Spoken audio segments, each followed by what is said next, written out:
সুন্নাত নয় শুধুই দাওয়াতের মেহমান, সুন্নাত নয় শুধুই খাওয়া শেষে মধুপান, আরো কিছু সুন্নাত আছে তুমি জানো কি?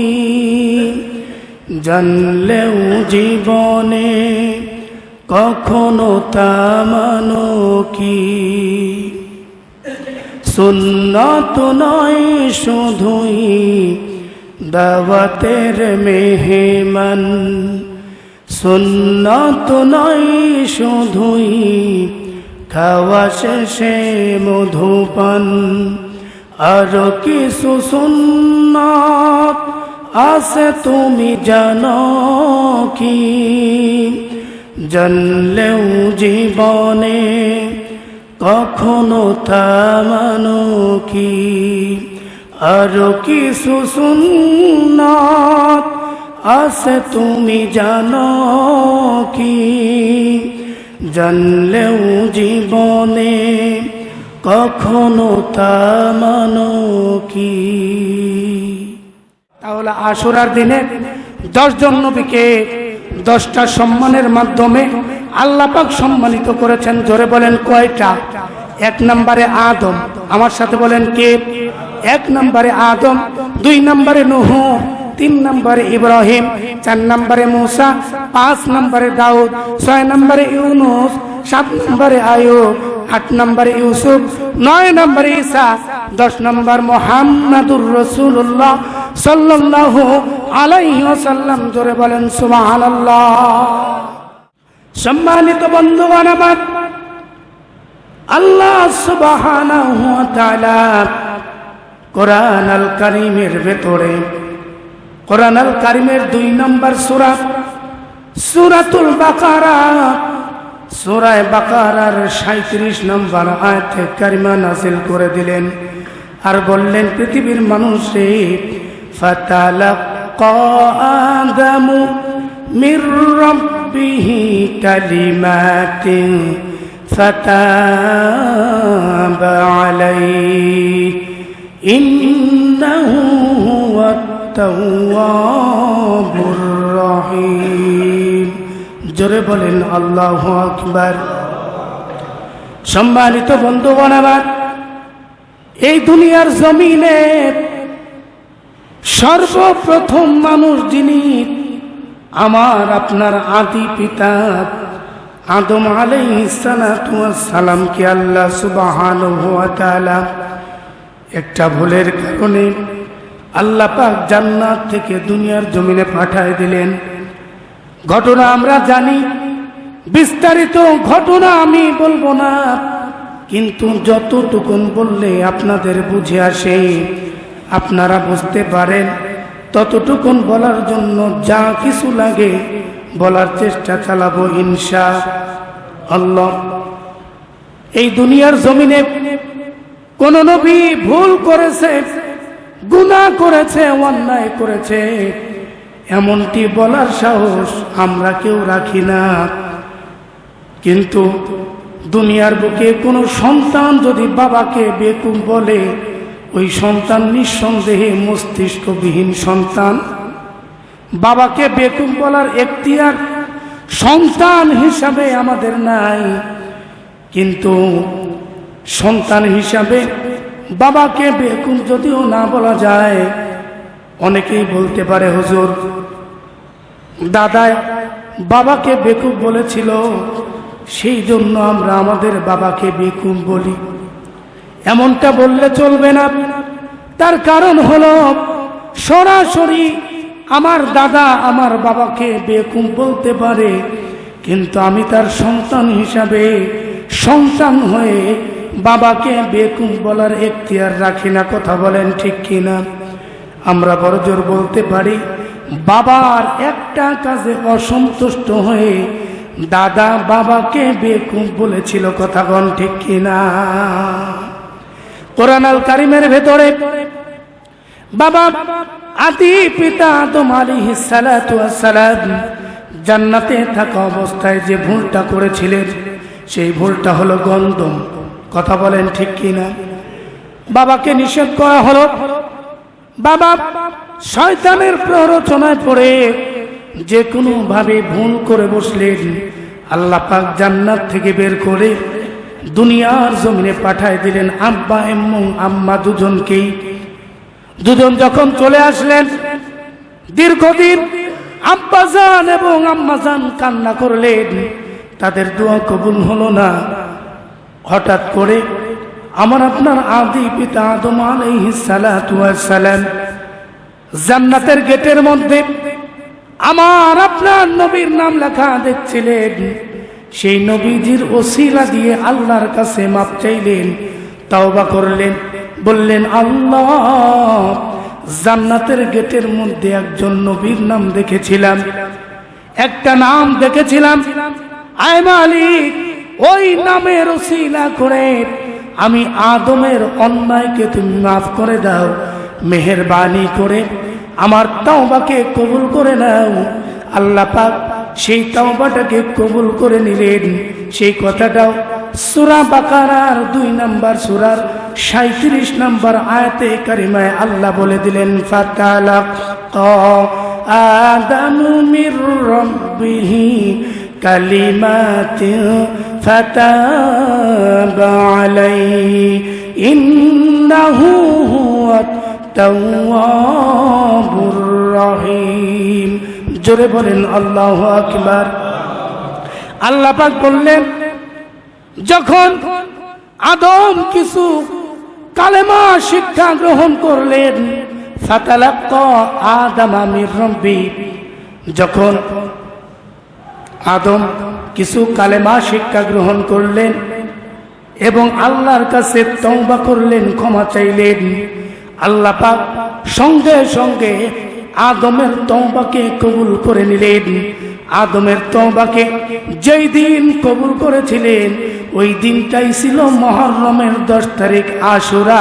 চিৎকার দিয়ে বলেন সুবহানাল্লাহ। এই ঘটনাটি সরাসরি কোরআন আল কারিমে 2 নম্বর সূরা সূরা আল বাকারার 37 নম্বর আয়াতের তাফসীর পড়ে দেখবেন এবং সূরা আরাফ 7 নম্বর সূরা 23 নম্বর আয়াতে কারিমা পড়ে দেখবেন।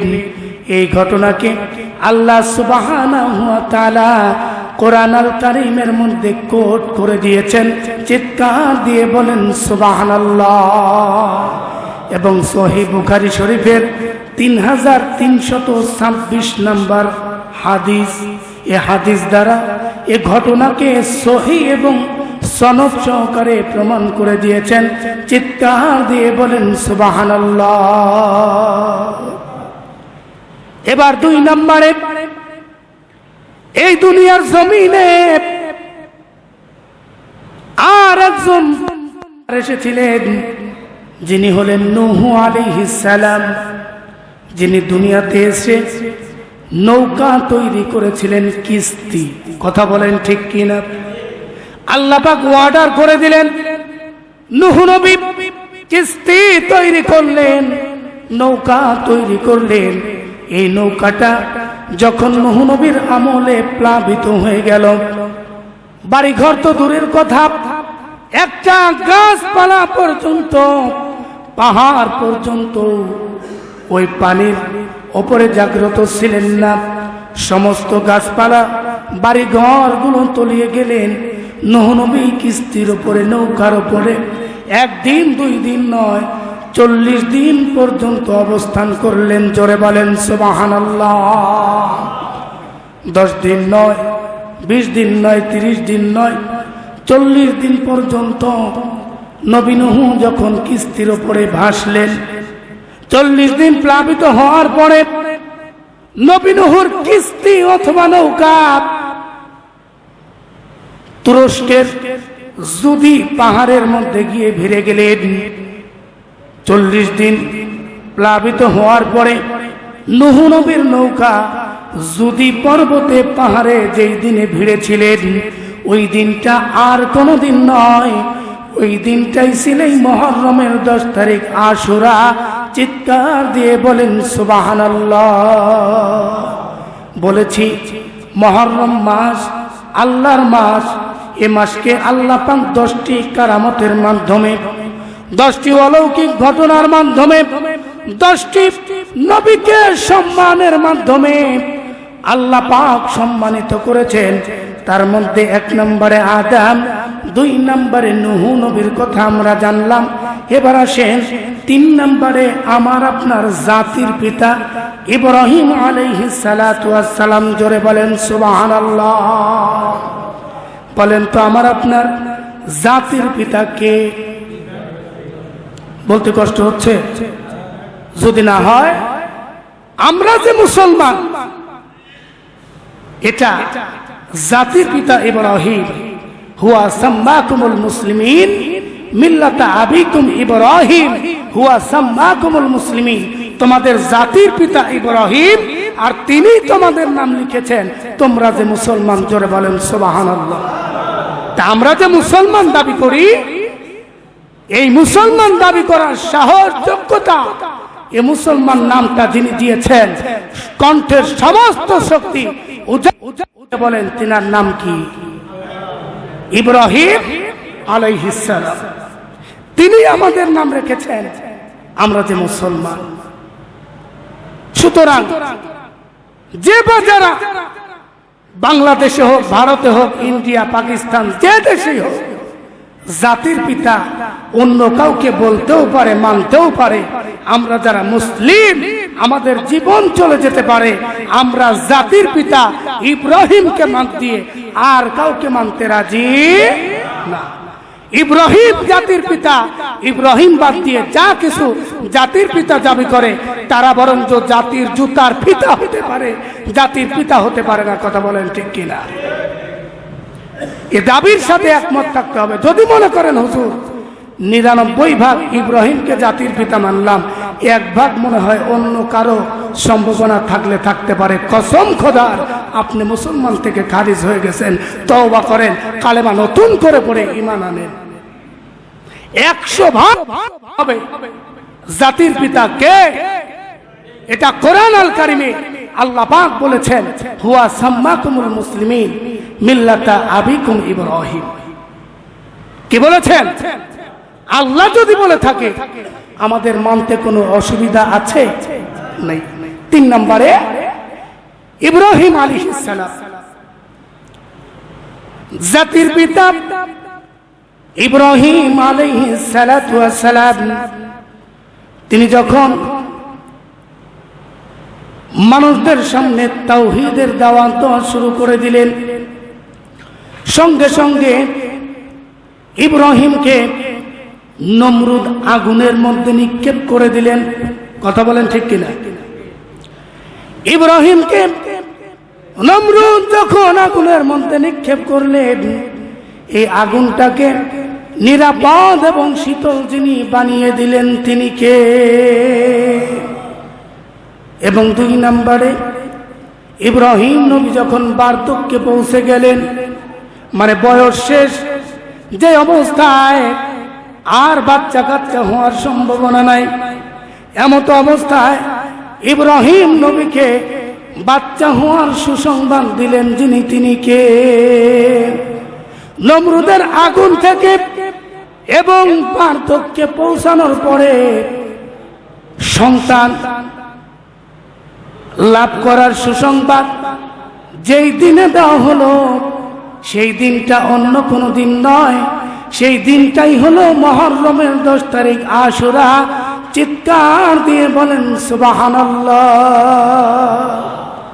তাহলে ইব্রাহিম আলাইহিস সালামকে মুহররমের 10 তারিখ আশুরার দিনে আল্লাহ পাক নমরুদের আগুন থেকে আগুনটাকে শীতল করে আল্লাহ পাক ইব্রাহিম নবীকে নমরুদের আগুন থেকে হেফাজত করেছিলেন।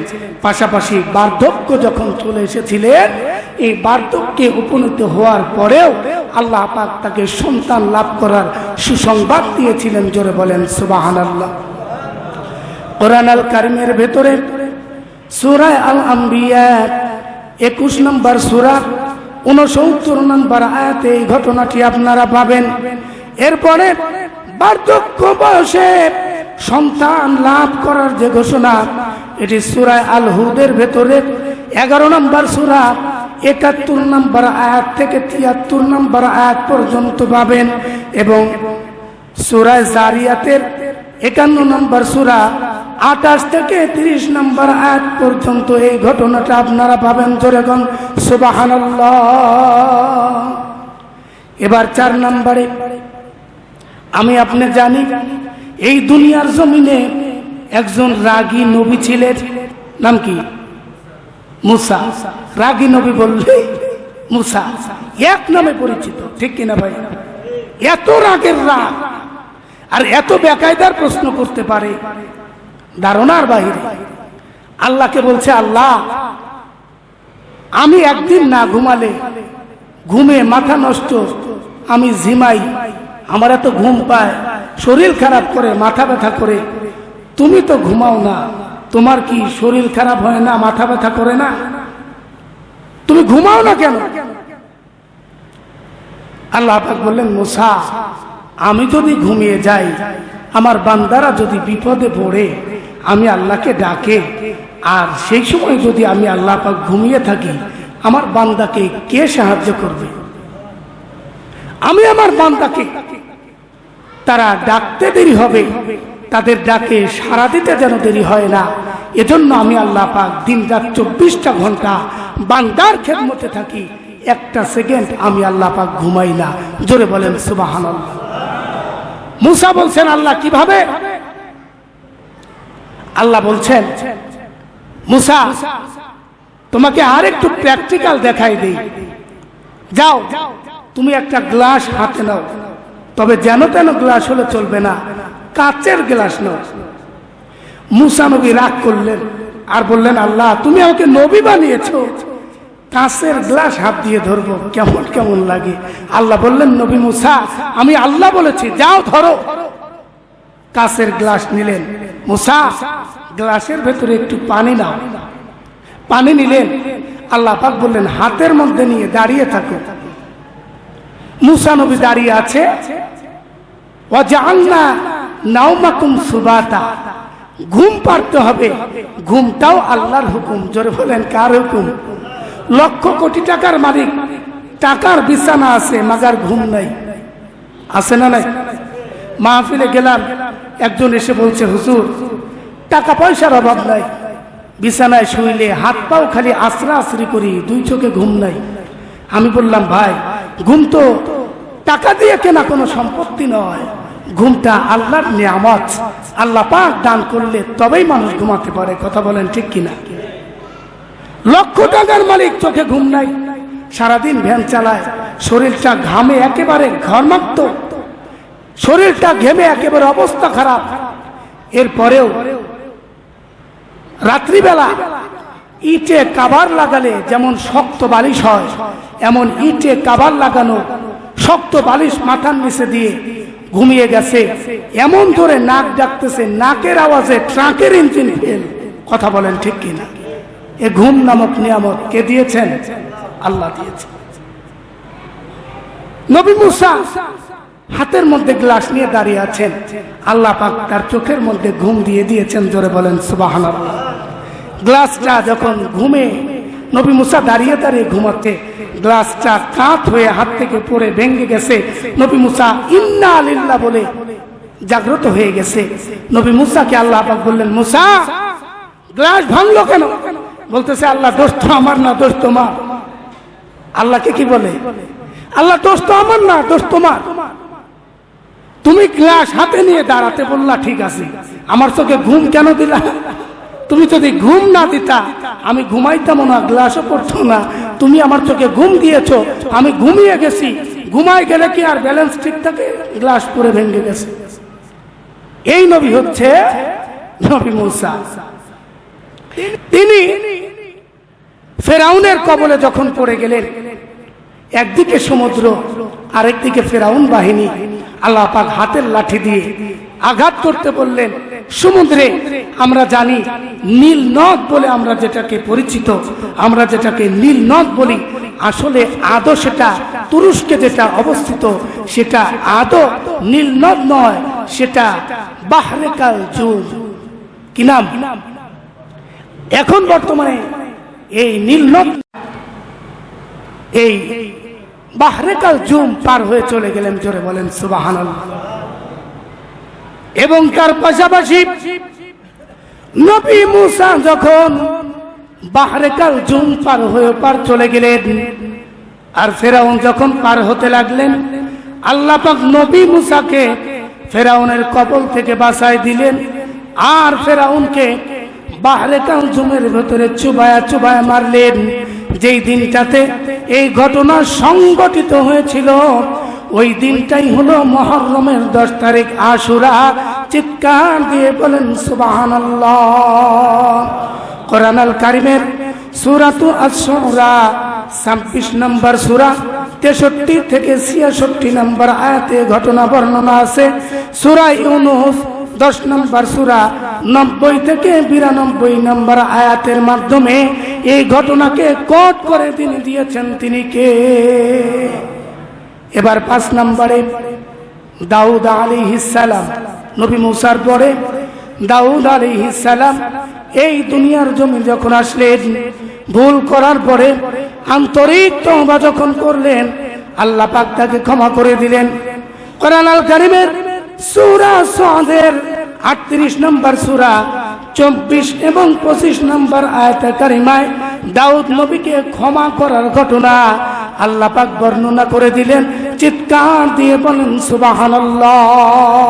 এবং যেই দিনে দাউদ পয়গম্বরকে আল্লাহ পাক আন্তরিক তওবাকে কবুল করেছিলেন, আল্লাহ পাক দাউদ পয়গম্বরকে ক্ষমা করে দিয়েছিলেন, সেই দিনটাও ছিল মুহররমের 10 তারিখ আশুরা। চিৎকার দিয়ে বলেন সুবহানাল্লাহ। এবারে 6 নাম্বার, এই দুনিয়ার জমিনে আর একজন পয়গম্বর ছিলেন ইউনূস। জোরে বলেন নাম কি? যেভাবে বললেন মনে হয় পাশের বাড়ির লোক। জমি জমা নিয়ে কোনো ঝামেলা আছে? নবীর নাম কি? ইউনূস। এই ইউনূস পয়গম্বর 3টা অন্ধকারের মধ্যে পড়ে গেলেন। একটি রাতের অন্ধকার, আর একটা পানির নিচের অন্ধকার, আর একটা মাছের পেটের অন্ধকার। নবী ইউনূস কেমন করেছিলেন? কি কারণে তাকে পানিশমেন্ট দেওয়া হলো? নবী ইউনূস আল্লাহর একটা হুকুমকে অমান্য করে নাই, কিন্তু হুকুমটাকে পালন করতে একটু বিলম্ব করেছে, দেরি করেছে। আল্লাহ পাক সাগর মাঝখানে তাকে ফেলে দিলেন, আর মাছকে বলে দিলেন, মাছ খবরদার ইউনূস নবীর একটা পশম পর্যন্ত হজম করতে পারবি না, তোর পেটের মধ্যে নিরাপদ ভাবে আশ্রয় দিবি। জোরে বলেন সুবহানাল্লাহ। 3টা অন্ধকারে পড়ে গেলেন। 3টা অন্ধকারে পড়ে ইউনূস পয়গম্বর চিন্তা করলেন, এখন যদি আমি 3টা অন্ধকারে পড়ে প্রধানমন্ত্রীর নাম ধরে ডাকি, আমার এই কণ্ঠের আওয়াজ প্রধানমন্ত্রীর কর্ণকুহর পর্যন্ত পৌঁছাবে না। যদি রাষ্ট্রপতির নাম ধরে ডাকি, আমার এই কণ্ঠের আওয়াজ রাষ্ট্রপতি শুনতে পাবে না। এখন এমন একজন মালিককে ডাকতে হবে যিনি রাষ্ট্রপতিও না, সমাজপতিও না, যিনি আমাদের জন্য বিশ্বপতি। আওয়াজ দিয়ে বলেন তিনি কে? ইউনূস পয়গম্বর ডাকতে শুরু করে দিলেন, লা ইলাহা ইল্লা আনতা সুবহানাকা ইন্নী কুনতু মিনাজ জালিমিন। জোরে বলেন আল্লাহু আকবার। আল্লাহ পাক সঙ্গে সঙ্গে ইউনূস নবীকে 40 দিন মাছের পেটে রাখার পরে আল্লাহ পাক যেই দিন ইউনূস পয়গম্বরকে মাছের পেট থেকে বিপদ মুক্ত করে দিলেন, সেই দিনটাই হলো মুহররমের 10 তারিখ আশুরা। চিৎকার দিয়ে বলেন সুবহানাল্লাহ। এই ঘটনাটা কোরআন আল কারীমে সূরা আম্বিয়া 21 নম্বর সূরা 87 এবং 88 নম্বর আয়াত পড়লে পেয়ে যাবেন।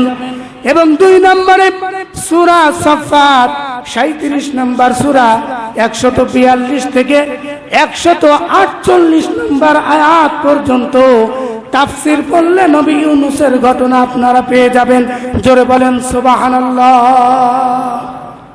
তাহলে গেল 6 নাম্বার। কয় নাম্বার? এবারে আসেন 7 নাম্বার। আইয়ুব আলাইহিস সালাম কে? আইয়ুব আলাইহিস সালাম এমন রোগের মধ্যে পড়ে গেলেন, বিবি নাই, সন্তান নাই, সম্পদ নাই, সব কিছু সে হারিয়ে ফেললেন। আইয়ুব নবীর ঘটনা আপনারা জানেন। মুমূর্ষ অবস্থা, এমন অবস্থায় যখন পড়ে গেলেন, আইয়ুব নবীর দোয়াকে কবুল করে রোগ থেকে মুক্তি দিয়ে পরিবার এবং সম্পদকে যেদিন ফিরিয়ে দিলেন, ওই দিনটা অন্য কোনো দিন নয়, ওই দিনটাই হলো মুহররমের 10 তারিখ আশুরা। চিৎকার দিয়ে বলেন সুবহানাল্লাহ। কোরআন আল কারীমের সূরা আম্বিয়া 21 নম্বর সূরা 83-84 নম্বর আয়াত পড়লে পেয়ে যাবেন। এবং সূরা সাদের 38 নম্বর সূরা 41 থেকে 44 নম্বর আয়াত পড়লে আইয়ুব নবীর কথাগুলো পেয়ে যাবেন। এরপরে 8 নম্বর, এই দুনিয়ার জমিনে আর একজন নির্যাতিত নবী, যিনি হলেন ইউসুফ আলাইহিস সালাম। কে? ইউসুফ আলাইহিস সালাম কারাগারে বন্দী হয়ে গেলেন। অন্যায় করে না অন্যায় ছাড়া? কথা কয় না। অন্যায় করে না অন্যায় ছাড়া? অন্যায় ছাড়া জেল খাটলেন। অনেকে আলেমদের ব্যাপারে বলে, ওমক হুজুরকে এমনি গ্রেফতার করছে। অপরাধ যদি নাই থাকে, আমি বলতে চাই ইউসুফ নবীর কি দোষ ছিল? আমি বলতে চাই, আমার আপনার নবীর চাইতে ভালো মানুষ পৃথিবীর জমিনে আর আসে নাই, কখনো আসবেও না। তিনিও জাগারে জেল জুলুম সহ্য করেছেন, কি করেন নাই? আমাদের নবীর কি অপরাধ ছিল? সুতরাং যে কোনো কথা বলার আগে মুখে লাগাম দিয়ে ভেবেচিন্তে বলতে হবে। ইন্নাল উলামা ওয়ারাসাতুল আম্বিয়া, আলেম ওলামাদেরকে যদু কদু মনে করলে চলবে না। আলেম ওলামারা নবীজির ওয়ারিস, কাউকে বলা হয় নাই নবীজির ওয়ারিস, একমাত্র আলেম ওলামাদেরকে বলা হয়েছে। কথা বলেন ঠিক কিনা? বানোয়াট কথা বললাম নাকি রাসূলের পবিত্র জবানের কথা বলেছি? রাসূলের জবানের কথা। ইন্নাল উলামা ওয়ারাসাতুল আম্বিয়া, আমি থাকবো না, আলেম ওলামা থাকবে। আলেম ওলামা আমি রাসূলের ওয়ারিস, সুতরাং তাদেরকে অনুসরণ করবা। আমি আল্লাহর রাসূলের অনুসরণ হয়ে যাবে। তাদেরকে দেখবা, হক্কানি আলেমের চেহারার দিকে তাকিয়ে দেখবে, আমি রাসূলকে দেখার সমপরিমাণ সওয়াব পেয়ে যাবে। হক্কানি হতে হবে। নামের আগে মুফতি দেখে দৌড়ানো যাবে না। নামের আগে হাফেজ, মাওলানা, মুফতি, মুহাদ্দিস, মুফাসসির, অমুক তমুক দেখে তার পিছনেই দৌড়ানো যাবে না। হক মেধা দিয়ে, জ্ঞান দিয়ে, বিবেক বিবেচনা করে কোরআন হাদিস কতটুকু বলছে, কোরআন হাদিসের সঙ্গে তার সম্পর্ক কতটুকু, এটা জেনে বুঝে তারপরেই তাকে গ্রহণ করতে হবে। কথা বলেন ঠিক কিনা? অনেকেই বলে, হুজুর আপনিও মুক্তি, অমুকেও মুক্তি।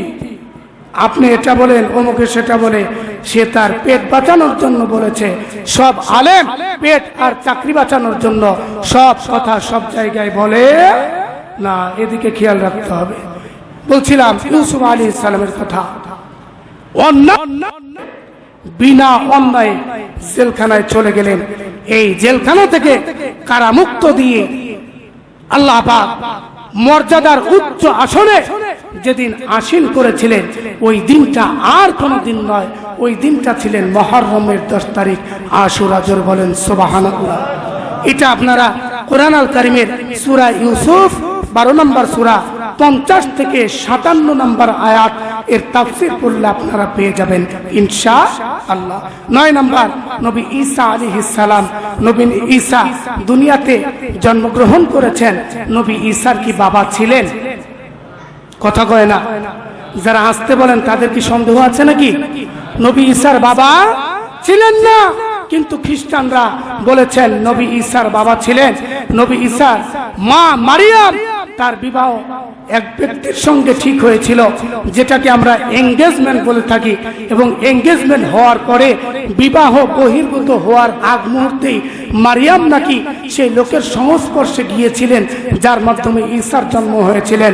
শয়তান খ্রিস্টানের বাচ্চারা এই কথাটাকে মেনে নিয়ে তারা পায়তারা চালিয়েছেন। কিন্তু নবী ঈসা মারিয়াম যে পবিত্র, এ পবিত্রতার বর্ণনা আমি আপনি কেউ দেই নাই। কোরআন আল কারিমের ভেতরে আমার আপনার কোরআন আল কারিমের ভেতরে সূরা মারিয়াম এবং ঈসার পবিত্রতার বর্ণনা নবী ঈসা যখন মারিয়ামের কোলে তখনই দিয়েছেন। কথা বলেন ঠিক কিনা? আল্লাহ পাক এরপরে নবী ঈসাকে শত্রুরা যখন আক্রমণ করলেন, মেরে ফেলতে চাইলেন, আল্লাহ পাক জীবিত অবস্থায় নবী ঈসাকে আসমানে তুলে নিয়ে গেলেন। জোরে বলেন সুবহানাল্লাহ। যেই দিনটাতে নিয়েছিলেন ওই দিনটা ছিলেন মুহররমের 10 তারিখ আশুরা। এবং নবী ঈসা উনি এখনো জীবিত, উনি আবার দুনিয়াতে আসবেন, তবে নবী হয়ে নয়। আমি আপনি যে নবীর উম্মত, সেই নবীর উম্মত হয়ে আসবে। এবার একটু ব্রেনের ভেতরে, মেধার ভেতরে একটু বিবেক খাটান। একটু নবী ঈসা তিনি একজন নবী হওয়ার পরেও যদি দুনিয়াতে আবারও আসে, আমার আপনার নবীর আখেরি নবীর উম্মত হিসাবে, নবী হিসাবে নয়, একজন নবী আমার আপনার নবীর উম্মত হয়ে আবারও দুনিয়াতে আসবে। একজন নবী হয়ে আবারও উম্মত হয়ে আসবে। কথাটা কয়েকবার বলেছি, খেয়াল করেন। একজন নবী সে পর্যন্ত আমাদের নবীর উম্মত হয়ে দুনিয়াতে আসবে। আমরা সেই নবীর উম্মত হিসেবে দুনিয়াতে আছি। তাহলে বলেন তো, একজন নবী যদি আমাদের নবীর উম্মত হয়ে আসে, সেই নবীর দাম কম না বেশি? আওয়াজ দিয়ে বলেন, কম না বেশি? যদি বেশি হয়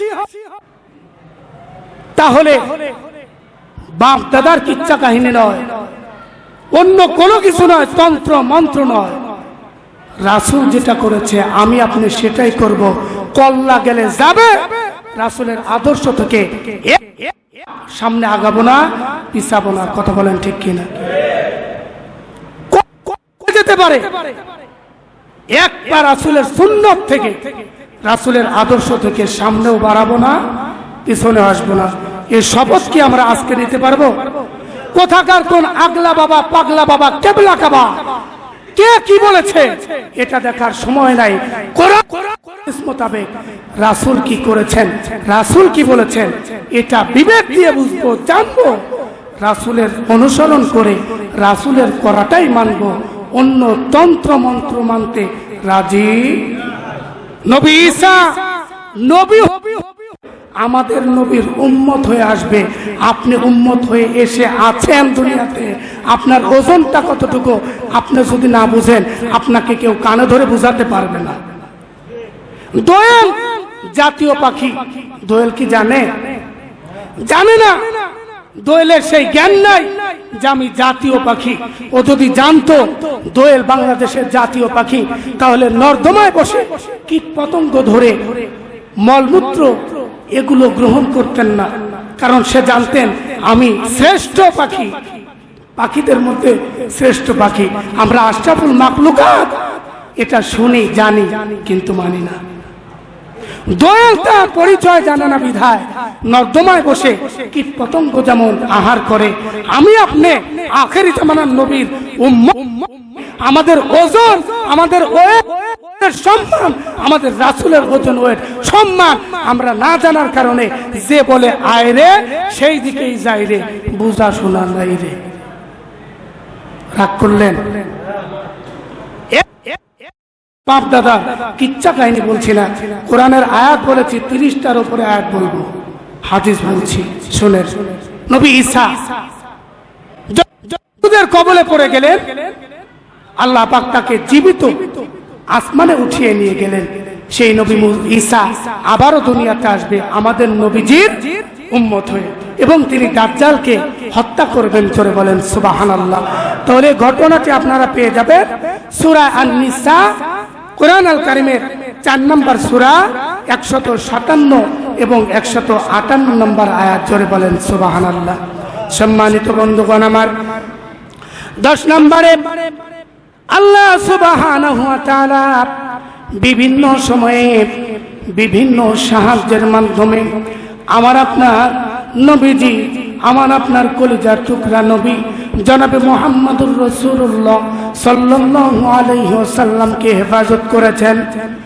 অনেকগুলো ঘটনা বলার সময় নাই, বলছি না, শুধুমাত্র কোরআন আল কারীমের সহিহ বুখারী এবং সহিহ মুসলিম শরীফের একটা হাদিস আপনাদের সামনে বলছি।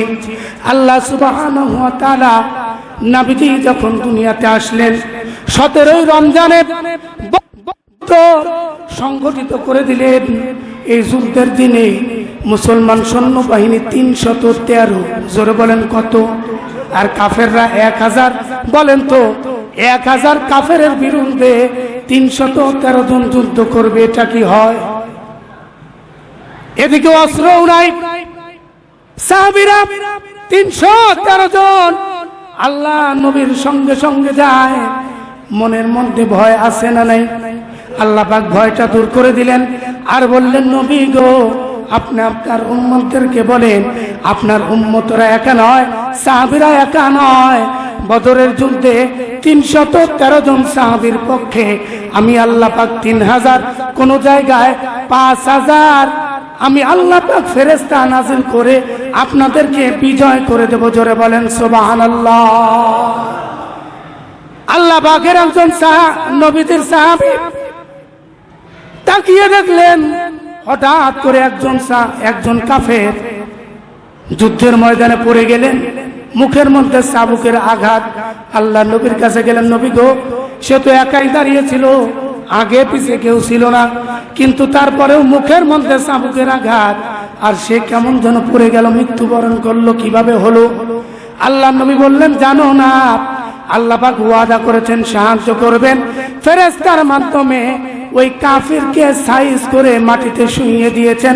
চিৎকার দিয়ে বলেন সুবহানাল্লাহ। মুসলমান বন্ধুরা রে আমার, আল্লাহ পাকের নবীজিকে বিভিন্ন সময় বিভিন্ন সাহায্য করে আল্লাহ পাক হেফাজত করেছেন।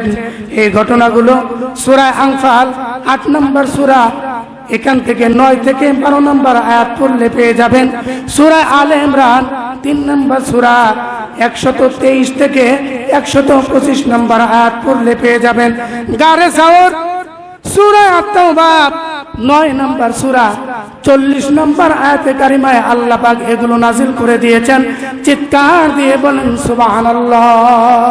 তাহলে আশুরার দিনে 10 জন নবীকে 10টা সম্মানের মাধ্যমে আল্লাহ পাক সম্মানিত করেছেন। জোরে বলেন কয়টা? 1 নম্বরে আদম, আমার সাথে বলেন কে?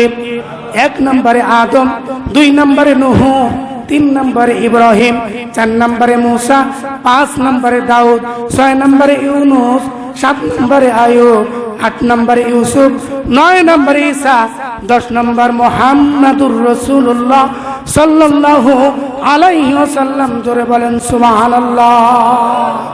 তাহলে যেই রাসূল পর্যন্ত, আদম থেকে শুরু করে রাসূল পর্যন্ত 10 জন নবী রাসূলকে আল্লাহ পাক 10টা সম্মানের মাধ্যমে সম্মানিত করেছেন, সেই দিনটাই ছিলেন মুহররমের 10 তারিখ আশুরা। এজন্য মুহররম এবং এই আশুরা আল্লাহ পাক এত দামি বানিয়ে দিয়েছেন। জোরে বলেন সুবহানাল্লাহ। এই দিনটি পেয়ে রোজার মাধ্যমে, আল্লাহ পাকের ইবাদত বন্দেগীর মাধ্যমে আল্লাহ পাকের রাসূল আমাদেরকে এই দিনগুলো অতিবাহিত করতে বলেছেন, আমরা করব ইনশাআল্লাহ। আল্লাহ পাক তৌফিক দান করেন। জোরে বলেন আমিন। পরিশেষে আপনাদের প্রতি উদারত আহ্বান রেখে এতটুকুন বলতে চাই, ভাই, আমরা আশরাফুল মাখলুকাত, এটা ভুলে যায়েন না। দোয়েল যেমন ভুলে যাওয়ার কারণে তার সম্মান সে হারিয়েছে, মুসলমান তার ওয়েট, ওজন, মুসলমান আশরাফুল মাখলুকাত এগুলো ভুলে যাওয়ার কারণে মুসলমানের কপালে দুর্দশা, হতাশা এগুলো নেমে এসেছে। গতকালকের ভিডিও, মোহাম্মদপুর বসিলা ব্রিজ, বাংলাদেশের প্রত্যেকটি ঘরে ঘরে, ম্যাক্সিমাম ঘরে ঘরে ব্রাজিল, আর্জেন্টিনার পতাকা আছে না নাই? যদি জানেন তাহলে একটু আওয়াজ দিয়েন, আছে না নাই? আচ্ছা, ব্রাজিল এরা কি মুসলিম? খালি এই কয়জন জানেন? আর্জেন্টিনা এরা কি মুসলিম? আপনি মুসলিম সাপোর্ট করতে হবে কাদেরকে? মুসলিমদেরকে। আল্লাহ পাকের রাসূলের একটা হাদিস আছে, যার সাথে যার মহব্বত তার সাথে তার, বাংলা তো জানি, যার সাথে তার মহব্বত তার সাথে তার কিয়ামত। আপনার যদি মহব্বত হয় চোরের সাথে, কিয়ামতের কঠিন ময়দানে আপনাকে উঠানো হবে ওই চোরের সাথে। আপনার যদি মহব্বত হয় ভালো কোনো আলেমের সাথে, আপনাকে কিয়ামতের দিন আপনাকেও ওই আলেমের সাথে উঠানো হবে। আপনি আজকে ব্রাজিল আর্জেন্টিনাকে মহব্বত করে ব্রাজিলের পতাকা আপনার বাড়ির সামনে, আপনার বাড়ির ছাদে লটকিয়ে আপনি কি বোঝাতে চান? আপনি কি মুসলমান নাকি আপনি ব্রাজিলের সাপোর্টার হয়ে আপনি কি খ্রিস্টানের পরিচয় দিচ্ছেন কিনা এটা আমার বুঝে আসে না।